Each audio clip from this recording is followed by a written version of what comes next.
Hello, friends. Welcome to the Alabama Liberal Podcast. In today's episode, we're going to be talking about Weird Summer, Magnicide by Media, and the Kennedy Parasite. Okay, so I don't want you to be worried and think, oh my God, is this September's episode? I know that I'm recording this on September 5th, so even though it's the first week of September, this is really August's episode. There's going to be another one later in September. I even wrote it down so that I made sure I didn't screw you guys or cheat you out of a podcast episode. I didn't do one in August, but this is the August episode, but I wrote down, make sure you do 2 podcasts in September. This is part of my monthly goals. Most people have a daily to-do list. I have a monthly to-do list, and there's only like 10 things on it. So hopefully that's not too strenuous. Hopefully the workload of 2 podcasts in 1 month, it won't kill me. Maybe I can survive it. Right off the bat, Weird Summer. Let's do just a small recap. I don't want to make this the entire length of the podcast, although I could. But if you think about how much things have changed, the last episode was Can Biden Overcome American Immaturity? And he couldn't.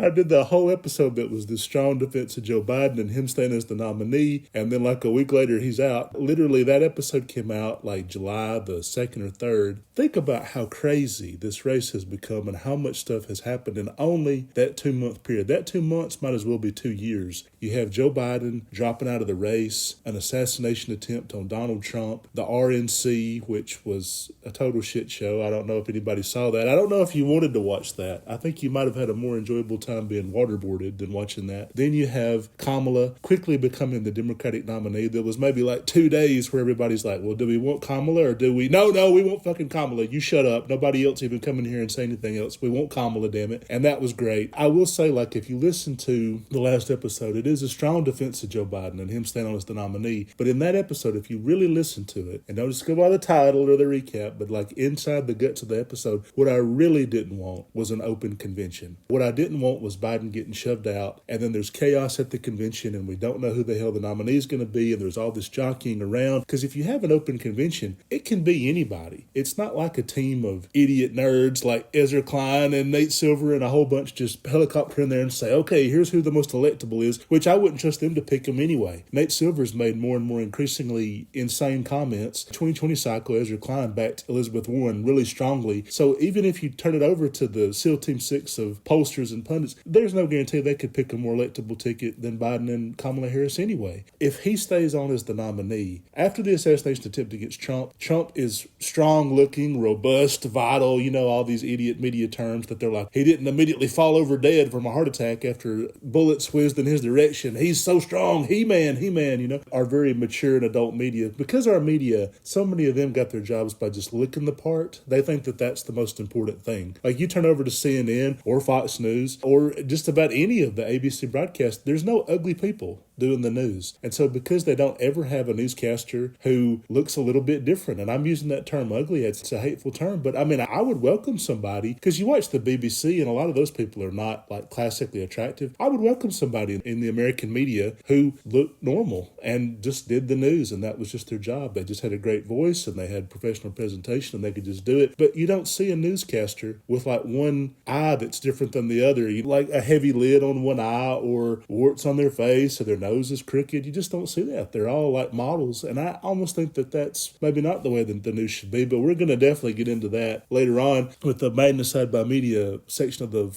podcast. But I think that because they put so much emphasis on looks and Biden's age, it would have become all about that. Trump survives a bullet whizzing in his direction, an incredibly suspicious assassination attempt literally 2 days before the Republican convention. I thought the most hated man in America for 9 fucking years. And then right before the RNC, where they don't want to talk about Project 2025 and they don't want to talk about the platform and nobody wants to talk about his character and lack of, they can't talk about him as a person because he's disgusting. He's probably the worst presidential candidate that I've ever seen in terms of the baggage he has, how disgusting he is, what a gross person he is. So they can't talk about him. They can't talk about his record when he was president in 2020. I mean, they did make up a record and put it out there, but that's not convincing for a lot of people. It's not going to win over a lot of independents and swing voters, moderates, people who were awake. I mean, if you were in a coma in 2020 and you saw that Republican convention, you would have thought, oh man, Trump, he did a great job and Biden let it all go to hell, But if you were alive at that time period, you know what 2020 was actually like. You know it was awful. You know it was the worst year America's had in 50 years, and it would would be preposterous for somebody to run on that. Give you an example. People say, how can you say things are better now than 2020? I'm like, well, I'm able to go outside without a mask on. I'm able to go to the grocery store and I don't have to fight a soccer mom for the last roll of toilet paper. I'm able to go on a cruise. I'm able to go to a hotel. I'm able to go to a casino. I'm able to go to a movie theater. Things that are better objectively. Whatever you enjoy, bars, sporting events, cruise ships, travel on an airplane, movie theaters, anything you enjoy doing and being outside and doing it, you can do it. And that wasn't true for 2020. And half the American cities were on fire from the Floyd riots, and Trump didn't do a damn thing about them. He was hiding in the basement of the White House. But if you're listening to this podcast, you already know all that. But it was incredible that so much of the media was like, well, they got Hulk Hogan and Kid Rock to go out there and perform. I guess he's turning the corner. Like, I guess he's more professional in some way. That convention really shows you the difference between the Republicans and the Democrats, because at the Democratic convention, it was everybody.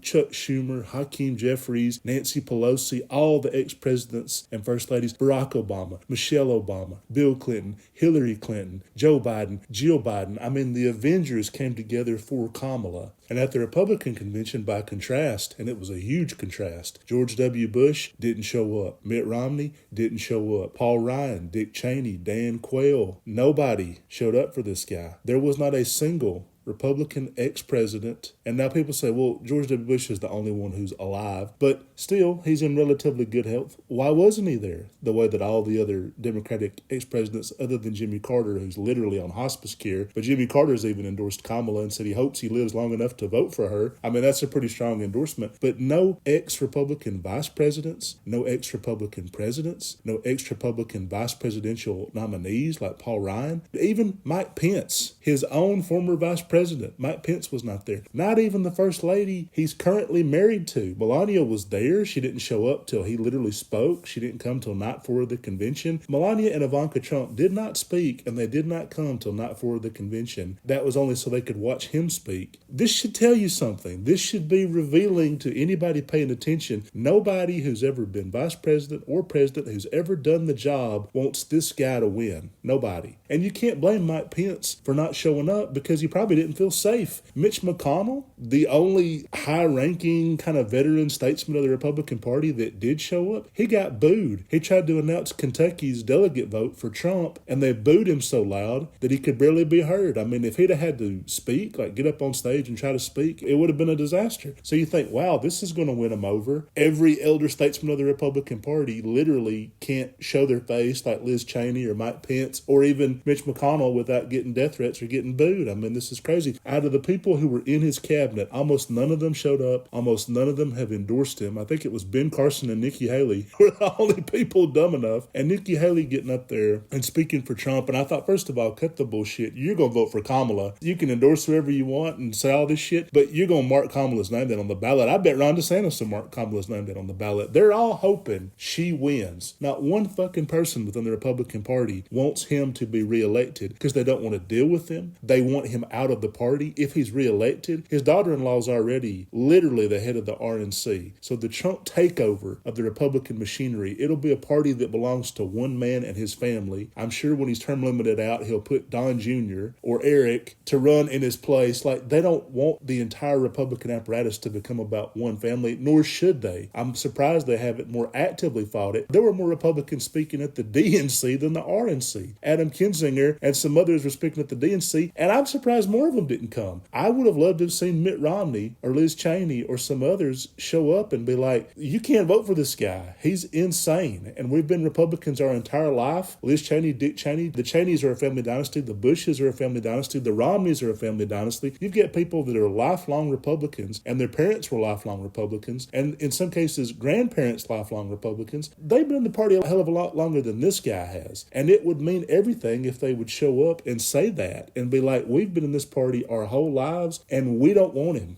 That should tell you something. The pressure on somebody to back somebody that you don't like just because they're the same party as you is enormous. People almost never go against party lines because when you do, you get censured by your own party. They basically get cast aside by their own state party. Like every time you say, like, oh, a South Carolina Republican won't endorse Trump or says he can't vote for him or something like that, you always see them get the state party chastise them and they make all these threats and things like that. This happened to a lot of the Republicans Republicans that voted for impeachment. That's why like Ben Sass quit in the middle of his term, and all these other people, they didn't run for re-election. Most of the ones that did, they didn't get re-elected. Some of them lost. I wish more people that could have been re-elected, like Ben Sass or Kinzinger, I wish they'd stayed and kind of shown like he can't force us out. But Liz Cheney was always going to be tough in Wyoming, a state that's 75% Republican, I think, probably the most Republican state in the country. But some other people I think had a better chance. States with more integrity than just to Trump or to the Republican Party, I think they would have done better. Romney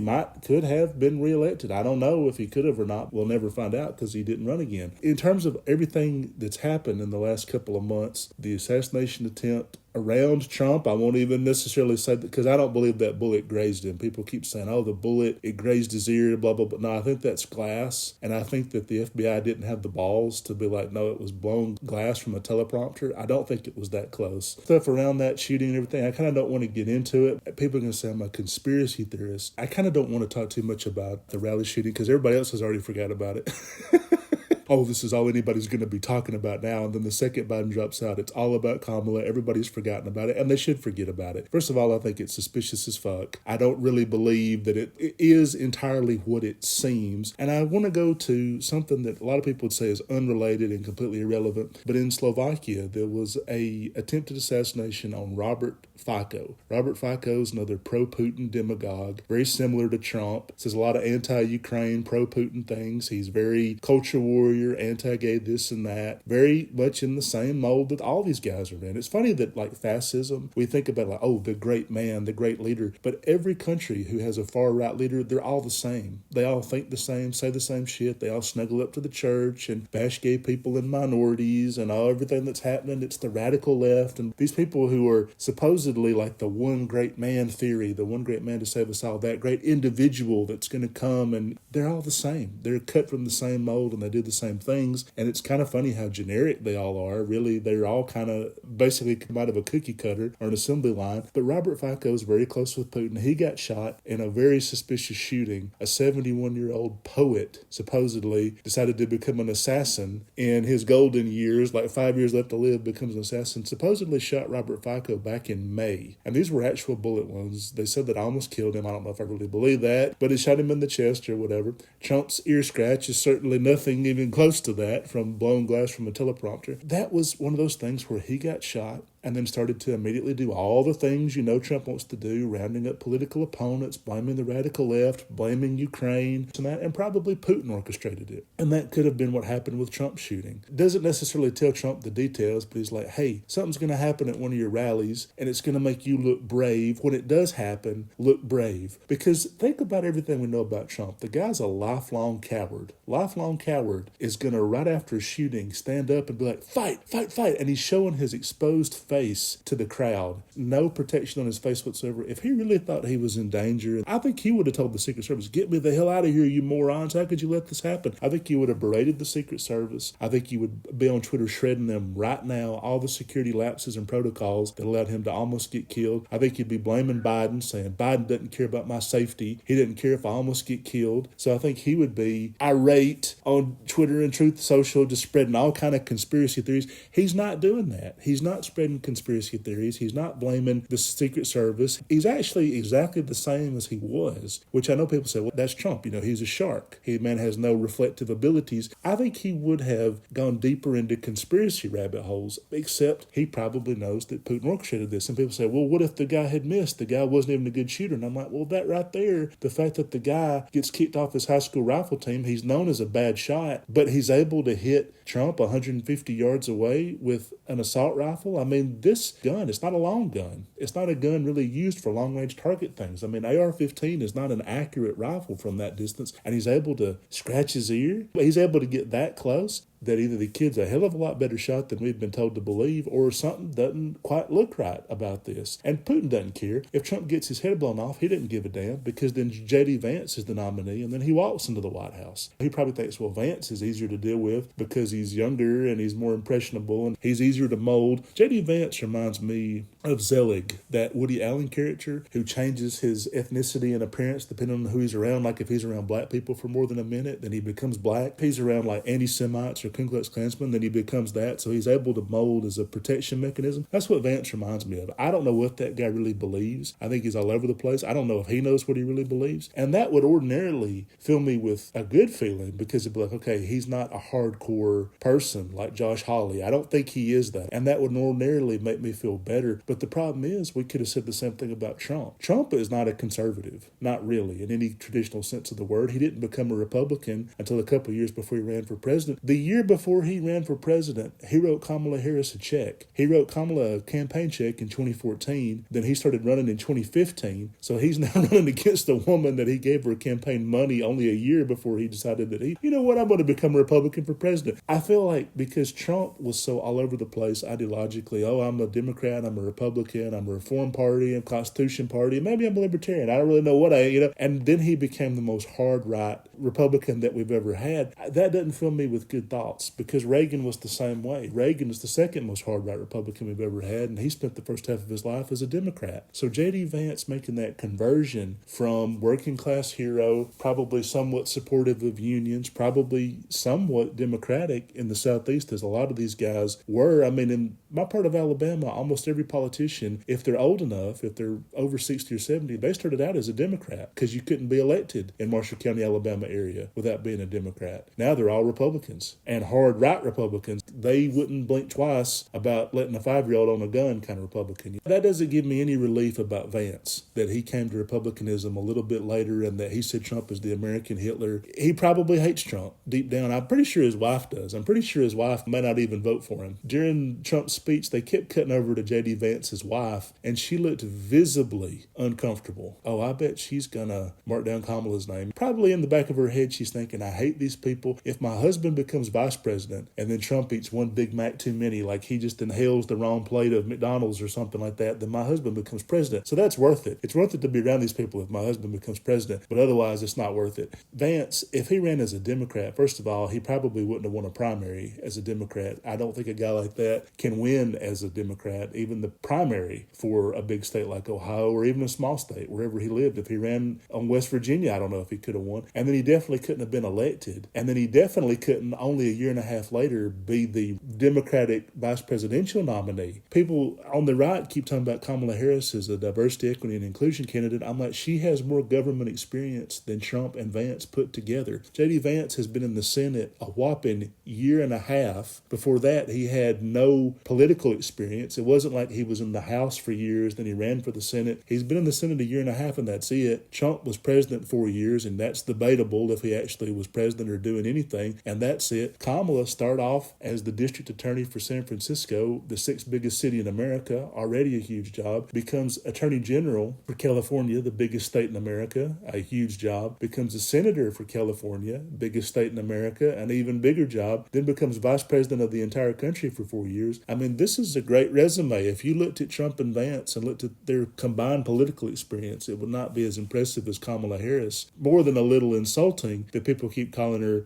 DEI hire and all this bullshit. The vice president's only real job is to break ties in the Senate, and she holds the record for doing that. She's the Simone Biles of breaking ties in the Senate. She's broken more ties in the Senate than any other vice president in history, and she's done all that in only a 4-year term, which most of them had 8 years. It is quite impressive that she holds these records. She's done all this stuff. Now she's campaigning like crazy. Think about how dramatically her life changed from July 21st, Biden drops out of the race. Then she has to amass all the delegates necessary to become the nominee. All this bullshit from the media about, well, she's not doing all these interviews, the media total access whores that they are. She had to do rallies. She had to firm up the delegates. She had to firm up her campaign staff. She had to merge her own campaign apparatus with the Biden campaign apparatus. She had to fundraise like crazy. She had to fill out probably a shit ton of paperwork to transfer the Biden-Harris money to just her, that super PAC and all that money. She had to begin to make TV commercials where she'd be in front, not just Biden, where she'd be the head of the nominee, not just vice president in the background holding his hand, but like, I'm the nominee now. She had to do about 1 million different rallies. She had to vet vice presidential candidates. She had to pick a vice presidential candidate, unveil him to America, do the Democratic National Convention. And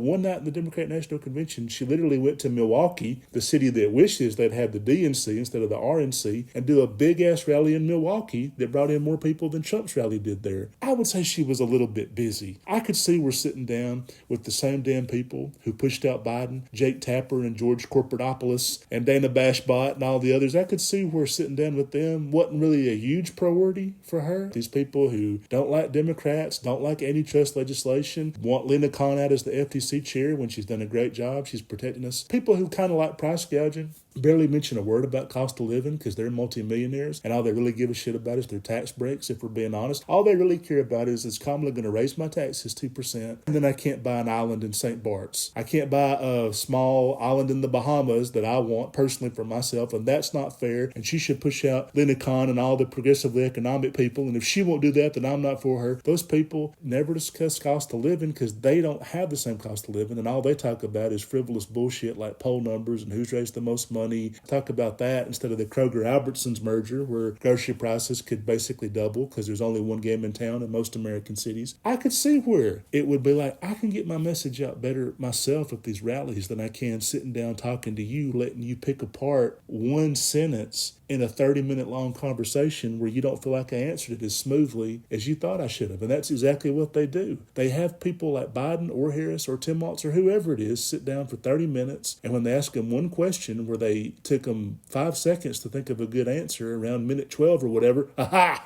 See, we got him. Meanwhile, Trump holds rallies in his basement at Mar-a-Lago or whatever the hell that is, his banquet hall, his grand Valhalla dining banquet hall, and says the most insane, crazy shit. If he weren't accounted for during San Francisco in the 70s, y'all need to make sure he's not the Zodiac Killer. He says the most off-the-wall crap, and the media, because they're access whores, well, he granted us interviews. They act like they're two equally rational, appropriate options. One who's a neo-fascist that's losing his mind and has clearly got dementia and could actually be the Mad King from Game of Thrones and be like, burn it all down, I hate everything, who has absolutely nothing to live for because he's a malignant narcissist, and if it's not about him, he's not interested, versus a woman who won't give us interviews. They're both equally bad as far as we're concerned. I don't know. It's hard to say. Magnicide by media. So magnicide is the technical definition for killing a president. You've heard of regicide, perhaps, killing of a king, and then there's all the family member stuff like fratricides, killing of a brother, patricide, killing of a father, things like that. There's a term for killing almost anything. Killing a god, deicide, herbicide, the killing of a city, which I think is quite interesting. I'm surprised that hasn't been a miniseries or something like that. Herbicide, death of a city, and they show how something falls apart. Magnicide is the technical term for a presidential assassination or a major political figure. It could be a prime minister. If Robert Fico had actually been killed by Putin's goons back in May instead of the staged assassination, or if Trump had, wink wink, then that would be magnicide as well. But when I say magnicide by media, I'm talking about the media's relentless focus on Joe Biden to the point where they were able to push him out. Now, I understand in this specific case, it may have worked out. Like, we may have gotten a stronger nominee. People say, well, you're a Johnny-come-lately to the Kamala party. Total bullshit. If you look at Alabama Liberals' YouTube channel and you go all the way back to like 2019, I think it's 2018 or 19 or 20, but I have a video about Kamala Harris being the nominee and Mark Warner being her vice presidential candidate. Okay, Mark Warner, Tim Walz, kind of the same general principle, an older white guy that makes people feel like, okay,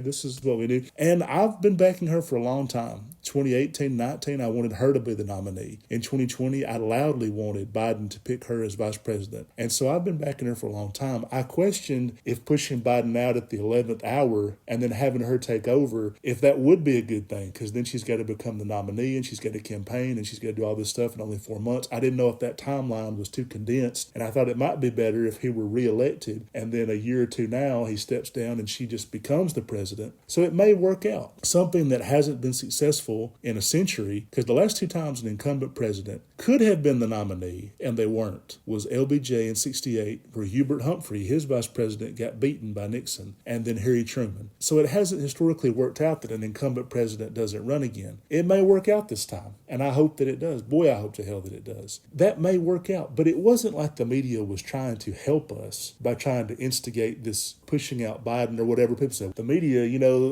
they must have really wanted to see Trump get beat or whatever.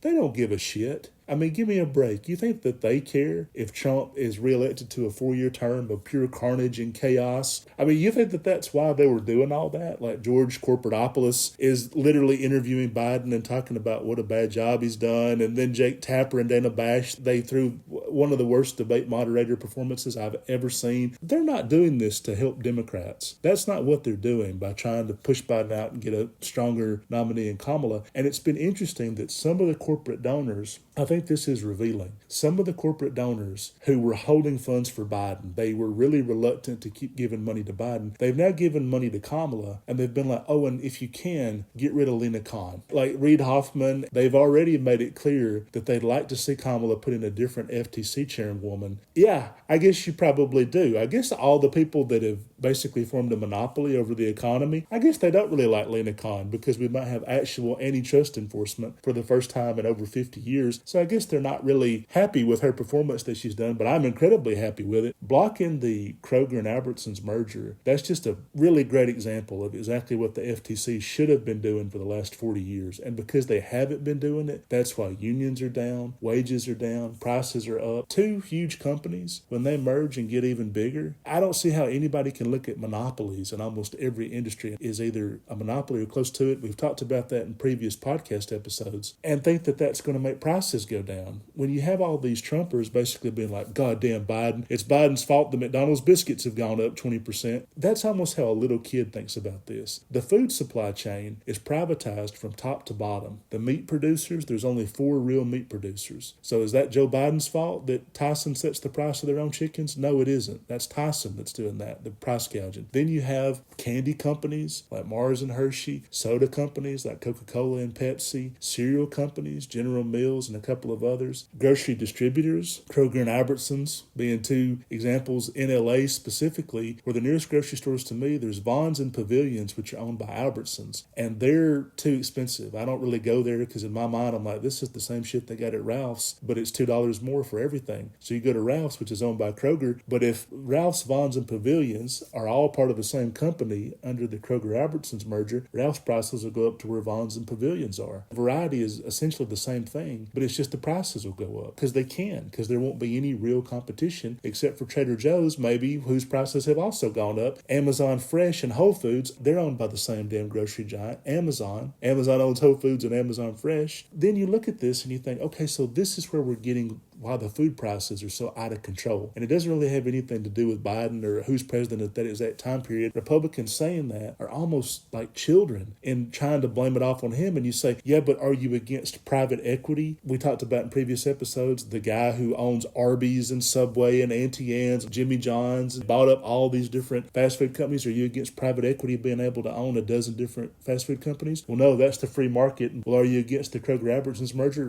What's that? I don't even know what that is.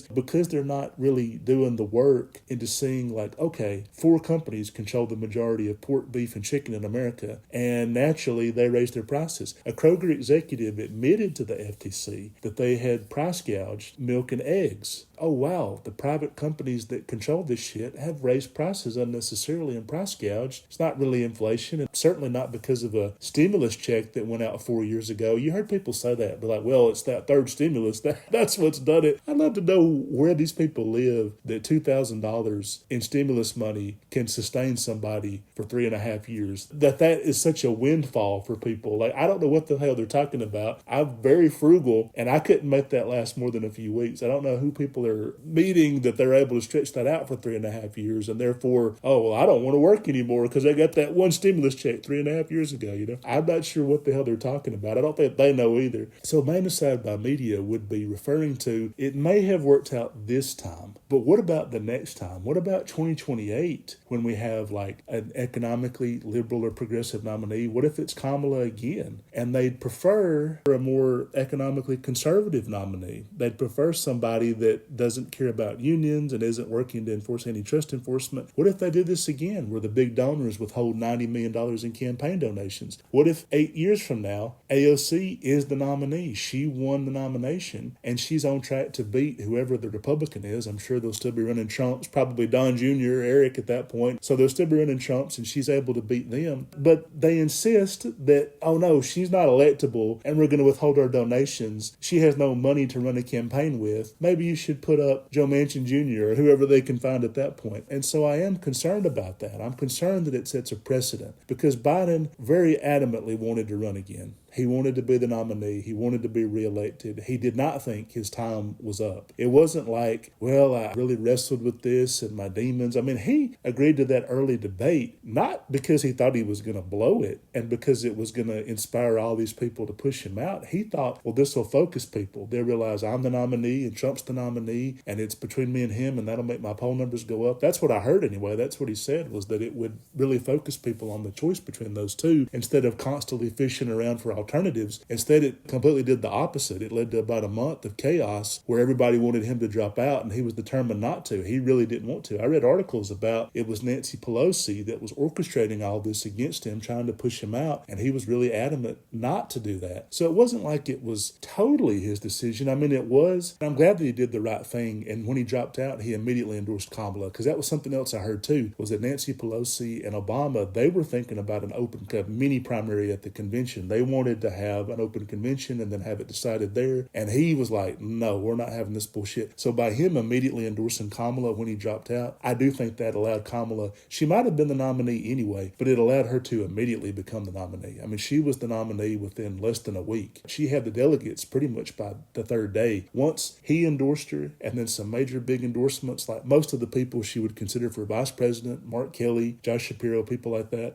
they all endorsed her. Hillary Clinton and Bill Clinton, the big guns, they endorsed her. Then it really didn't matter what Barack and Nancy Pelosi wanted and their schemes that they would have concocted behind. And I thought that was Biden giving them one last FU, be like, oh, the people who have always underrated me, it's going to be Kamala. And it should have been. We didn't have time to do a damn open convention. And then if they did miraculously pick somebody that wasn't Kamala and have all that chaos on the floor and have that fight, it could have been somebody much worse like Bernie Sanders or J.B. Pritzker, somebody less electable. And Pritzker, the nomination is in his backyard. It's in Chicago. He's funding part of it, the convention. He could have manipulated it to be a less electable nominee than Kamala. Same for Bernie, who has the most passionate nationwide following. Even if it was somebody super electable, whoever that could have been, like a Mark Kelly and Gretchen Whitmer ticket, you still have people that can't get the Biden super PAC. It's hard to transfer that to them. So you'd have $90 million that's been raised, that there could be some legal red tape. Plus there's deadlines on the ballot. Like one of the reasons that she announced Tim Walz so early was because they needed to get his name on the ballot in all 50 states. I believe it was something like after the convention, you only had a few days to get on some of the swing state ballots. It would have been a disaster. So Biden, once again, even on his way out the door, was a hero. It's like, if I can't be the nominee, then I'm at least going to do the right thing, strongly direct them towards the person that it should be. And he knew she was blameless. He knew Kamala had no role in his ouster necessarily. I'm really happy it worked out. I think people were nervous as hell. For the first few weeks after the debate, they were nervous. Oh my God, is Biden toast? So first you had a bad debate performance by Biden. You had about a month of hand fretting and worrying and people trying to push him out. And is he going to be the nominee? Is he not? Some people like Gavin Newsom and John Fetterman strongly backed him, and then other people were really on the fence. I thought Biden could tough it out until I saw Sherrod Brown and John Tester say they didn't want him to be the nominee. They had the two toughest re-elections in the Senate. I believe all the other Democrats are going to win their Senate races, like Ruben Gallego, the Midwestern Three, Bob Casey in Pennsylvania, Tammy Baldwin, Lisa Slotnick in Michigan, that all the close races, even Jackie Rosen in Nevada, I do think the Democrats are going to win. But if there's two that they could lose, Sherrod Brown's a coin toss, and John Tester is probably more likely than not that he would lose. And if these two people who are in very tough races, who probably benefit from Biden being the nominee, John Tester probably benefits more from Biden being the nominee than Kamala. Montana, it's a state with 3% black population, more men than women, one of the only states in America where the electorate is more male than female. Somebody like Biden probably is a little more popular in Montana specifically than Kamala Harris could be or would be. I do think that if even he is saying that he'll take his chances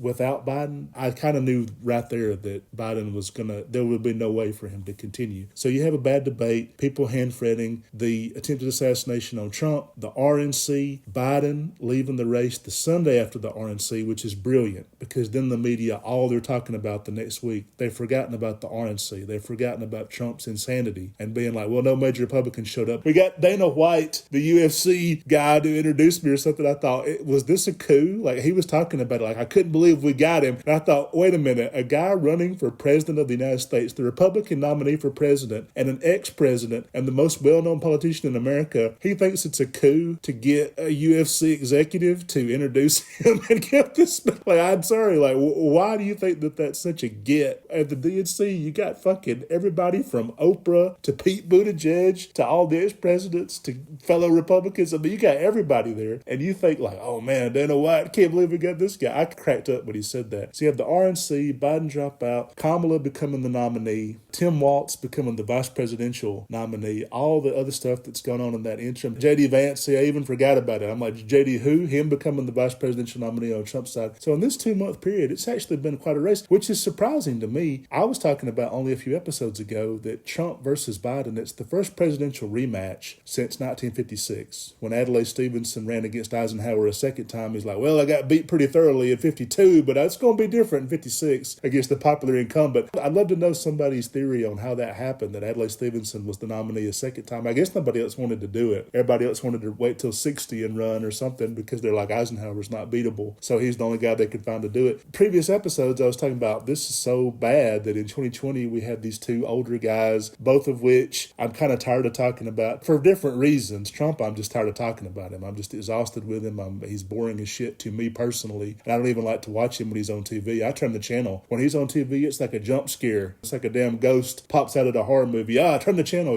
That's what I do when he's on. I try not to even let my kids watch him. I'd rather put it on anything. I would rather put on a YouTube video of how to freebase heroin or teaching them how to make pipe bombs than I would let them watch Trump speak for 5 minutes, because I think it could be that harmful. So I try to turn it when he's on. To have that race that was the same and a repeat, and I'm like, God, there's nothing to talk about. You're trying to do a political podcast, there ain't nothing to talk about. They're like, hold on to your butt, Alabama liberal. You just go ahead and shut up because we're going to throw out every curveball in the book with an early debate, an assassination attempt, a nominee switch. We got a nominee switcheroo, first one since 68. Wow, this is just unbelievable. And it's the woman that you've always really liked, the one that you actually wanted to be nominee a long time ago. And the only reason that you're hesitant to embrace her, you're not hesitant to embrace her, you're hesitant, will people vote for her? Will she win over the fuddy-duddy middle American swing voters that she has to get? Can she do it? And one thing that probably helps, not hurts, another major event, if you want to call it a major event, I don't think it's a major event, is Robert F. Kennedy Jr. dropping out of the presidential race, which he did, and I thought, oh great, who gives a shit? And people, it's so funny because I've been meaning to talk about him in previous episodes. We had that one episode about the nepocracy, which he absolutely qualifies to be talked about in the nepocracy. He is that, totally and absolutely, nepo baby who's gotten everything. And it's funny because that episode, I think it was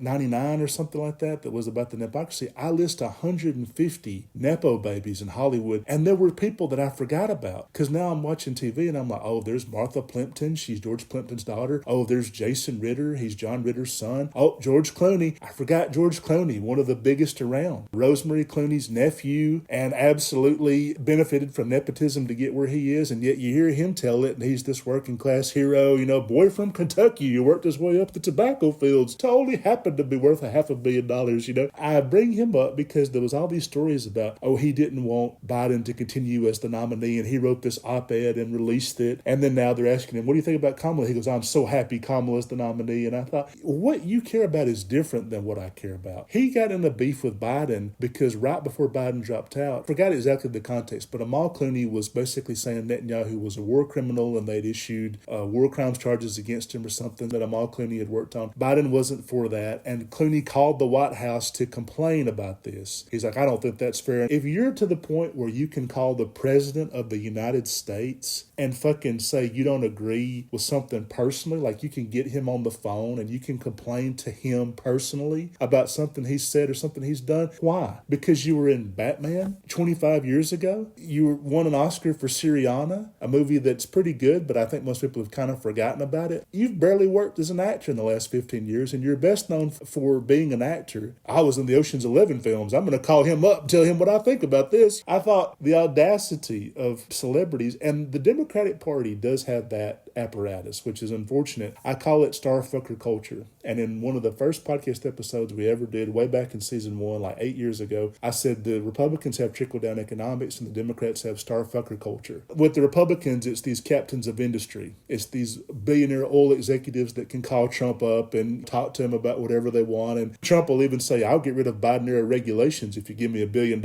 And for the Democrats, it's a lot of artists and celebrities. And it's people that, like I remember Jay-Z talked about his relationship with Obama and how he would want Obama to induct him into the Hall of Fame, give the speech. And he's like, well, what if Obama's not available? He's like, well, he owes me one. Why? Because you wrote him a check. You're one of about 1 million people that wrote him a big check. And they do kind of think that. I mean, celebrities do have a bit of an ego historically. And so for Clooney to be like, less than a year after he kind of sabotaged the SAG talks, I don't want to say sabotage, but he didn't really believe in Fran Drescher. He didn't believe she could get the deal she wanted. She got a better deal than he thought. He called her up and said, I can't believe you got that deal. He was trying to kind of undermine it by getting everybody back to work under a shittier deal that a lot of the bigger stars like him and Ben Affleck, which we'll get to in just a second, signed on to. And I do think that to have that mentality that's just different than most people are living, and to call up the president and say, I don't like what you said, and then a week later it'll be like, well, Joe Biden, he's just not the man he was 4 years ago. I love Joe Biden. That's what Clinton says. He goes, I love the guy. And I thought, well, you don't like him that much. You were complaining about the White House only to basically say he's not the guy that he was when he had just done a big fundraiser for him in L.A. Before he called the White House upset, he'd thrown a fundraiser for Biden in L.A., seemed very supportive of him. Then after he called the White House upset, then all of a sudden it's like, oh, Joe Biden's a different guy. And I thought, I don't know if that's just because of the debate. I don't know if that's the only reason you're saying that. Of course, you're a Nepo baby and you have a lot of stuff handed to you. You don't think that. I bet he'd punch me in the face if I said that. But he wouldn't like being told that, but he does. He absolutely does and has benefited from that. His concerns are a $400 million windfall from a tequila company. Like, he was the highest paid actor a few years back. It wasn't for acting. He put his name on a tequila company, benefited from his celebrity status. I'm sure other people did most of the work. Whenever you see these businesses like, oh, Ryan Reynolds owns Mint Mobile, but I'm like, there's people behind them doing like probably 98% of the work other than commercials. And then they get an enormous check after that. He owns a soccer team. It's like he doesn't really manage that. And Clooney got this big $400 million windfall from selling his tequila company. When you have $400 million from a tequila company sale and probably another $100 million or so from your various media endeavors, your concerns are different than my concerns are. He lives in Lake Como, Italy for most of the year. I mean, if Trump wins, he could be like, I'll just retire to my vineyard in Italy. I'll just go chill out for a couple of years. I can't do that, and you probably listening to this can't do that either. So our concerns are just different than most of the people in the media. And so when we get to Robert F. Kennedy Jr., nobody's concerns are more different than this motherfucker's is. When I talk about him, I see him as Connor Roy from Succession. Those of you that watch Succession, the main character, Logan Roy, who built this media empire, he's Rupert Murdoch. His son in the show, Connor Roy, decides to run for president. He's never done anything. He's kind of a joke, but he's doing this kind of Quixote-esque third-party bid, tilting at windmills. And I mean, the whole family thinks it's a joke. His brother even says, you think that's a big leap running for president? Going from never done nothing, never to most important job in the world. So season 1, they talk about Connor's never had a job. He's never done anything. And that he's going to be president. I think that's a big leap. For RF Kennedy Jr., same thing. Going from never done nothing, never to president of the United States. You don't think that's a bit of an edge? I was always surprised that his poll numbers were like 4% to 7%. And you'd see him fluctuate. And I never understood that because I'm like, I don't want people to vote for Trump. But RF Kennedy is about the same age. He is a Nepo baby. He's had everything handed to him. He's out of touch. He believes in conspiracy theories. He's got some skeletons in his closet, sexual past. He's on his multiple wives. I mean, if you really wanted that kind of a candidate, why don't you just vote for Trump? I mean, I don't want people to do that. And I'm glad he's out. I think the majority of his votes are going to go to Trump, but I think they always were. I don't think it's going to be that big of a factor.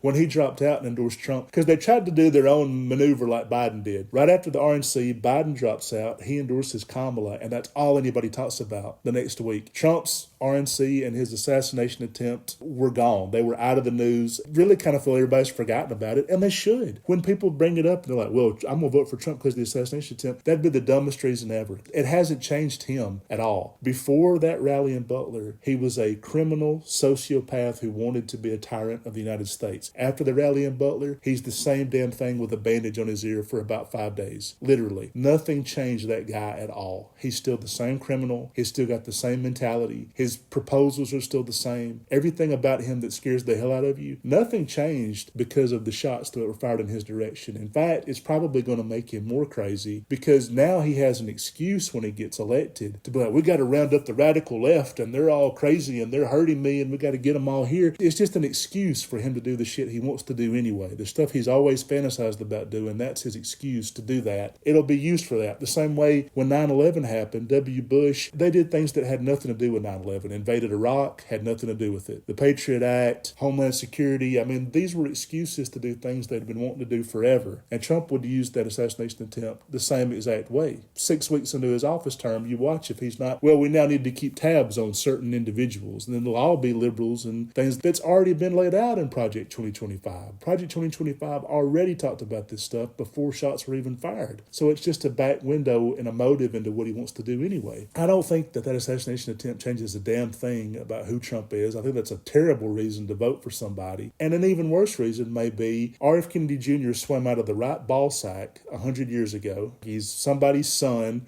has been assassinated almost longer than my parents have been alive. I mean, that's how long ago it's been. And because he's part of that Kennedy dynasty that has sucked the blood out of the Democratic Party for more than half a century. When I say the Kennedy parasite, people hear that and they probably think I'm talking about the dead worm that was in Robert F. Kennedy Jr.'s brain, which definitely needs to be mentioned. I don't know if that's a disqualifying thing. He had a dead worm in his brain that doctors had to remove that could have seriously messed up his capacity to understand complex things, which might be why the vaccine thing keeps coming up over and over again. He's like, well, I'm not saying that it causes autism. Well, good, because it doesn't. But what if it does? But you just said you didn't think it does. I'm just playing both sides. I'm playing devil's advocate. Why can't we have a conversation about it? You've talked about nothing else for 10 fucking years. The reason that autism has gone up in so many kids is probably because the dads are so much older. It's old men like Trump and him. Their sperm depletes after a while. Their sperm cells are not, it's not the good stuff, you know. There's the pure heroin. Pure heroin goes down to 80% heroin, 60% heroin. Every decade, your sperm gets a little bit worse and a little less healthy. And a lot of old men are now having kids that didn't once upon a time. And so when they said that, I was like, well, Barron Trump has Asperger's and it's probably from vaccines, and R.F. Kennedy Jr.'s kids probably from vaccines. I thought, no, maybe it's just their genes and their genetics. And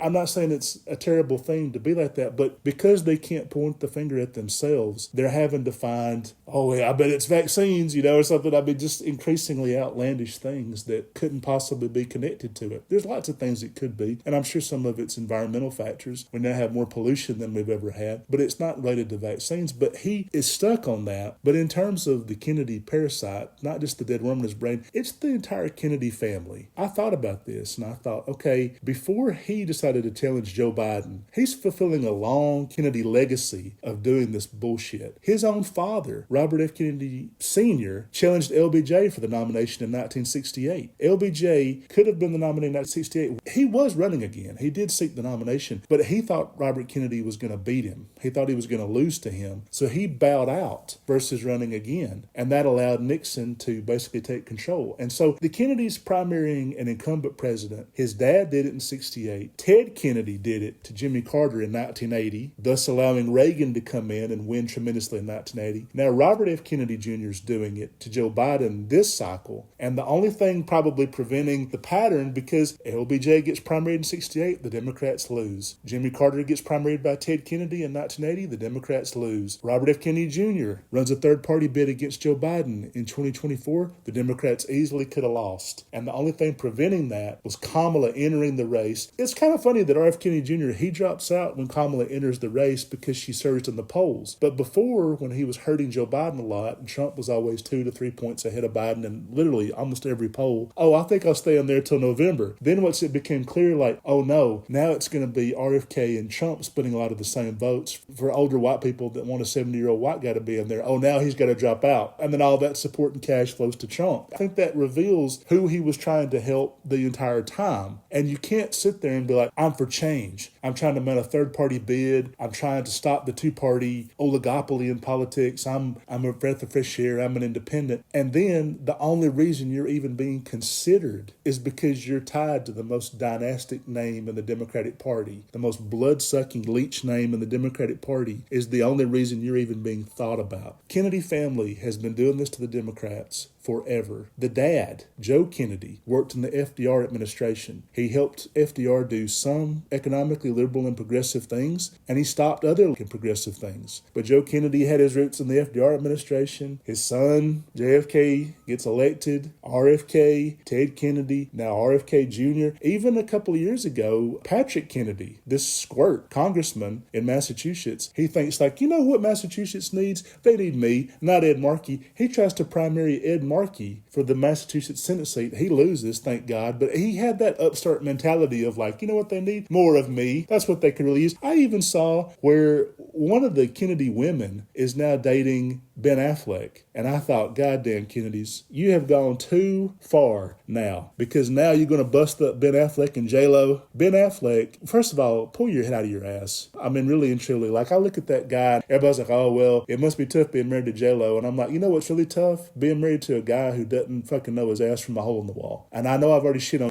George Clooney. So to go after Ben Affleck, it's like you're going to go after two Hollywood megastar fundraisers. You'll never be president, Alabama liberal. But Ben Affleck, this guy drives me crazy. He's the world's biggest winner, and he treats himself like a loser who can't do anything. He's married to Jennifer Garner at her peak Alias and Daredevil level hotness.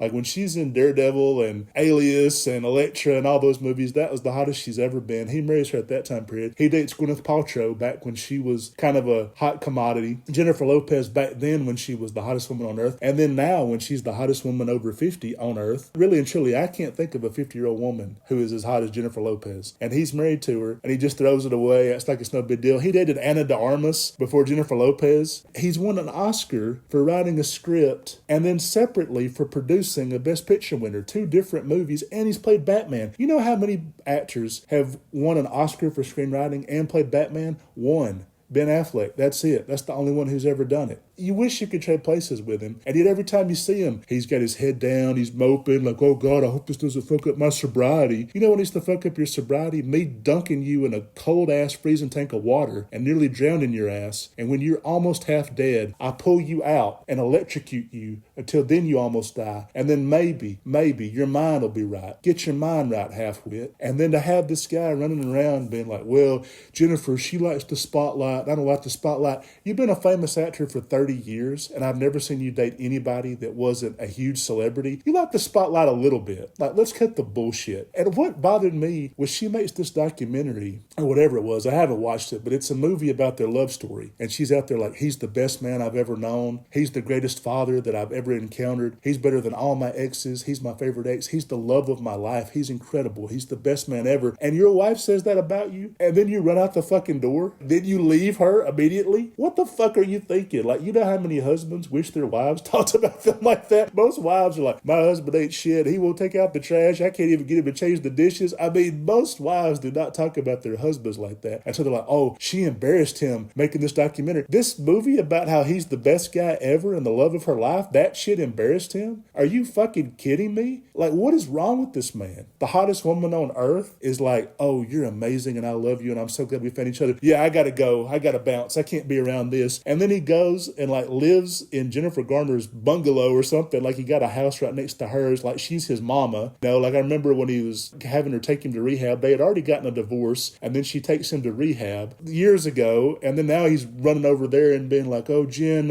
what am I going to do with Lopez and all this shit? I thought, she's not your mama. Really, like why you keep asking this woman to take care of you like this? She's been dating somebody else for years. You're going to fuck up her new relationship. And I'm sure Garner loves it to an extent. She's a passive-aggressive white woman. She's probably a Karen deep down, and she's probably up there like, I didn't think him and J-Lo were right for each other, you know? I just didn't think they were the right couple. And I'm like, her being Puerto Rican probably has nothing to do with it. I'm sure you don't care about that, Jennifer Garner, you know? But he runs over there and puts up this front, and Jennifer Lopez is like, are you fucking kidding me? Like, I married this guy, I made this grand romantic statement. I'm best friends with his daughter. His kids like me. Everything's golden. And now you see these pictures of him, and he's partying with a Kennedy. Now, Kennedys, you've gone too goddamn far. First, you primary Joe Biden, primary Jimmy Carter, primary LBJ. You fuck up every economically liberal, progressive president ever. You didn't even think about primarying Bill Clinton or Barack Obama because they didn't care about antitrust enforcement. So every president who's ever enforced antitrust enforcement or been economically progressive, you primary them, you corporate fucking toads who cut out of Joe Kennedy's ball sack way back when he made billions of dollars in bootlegging and banking. And now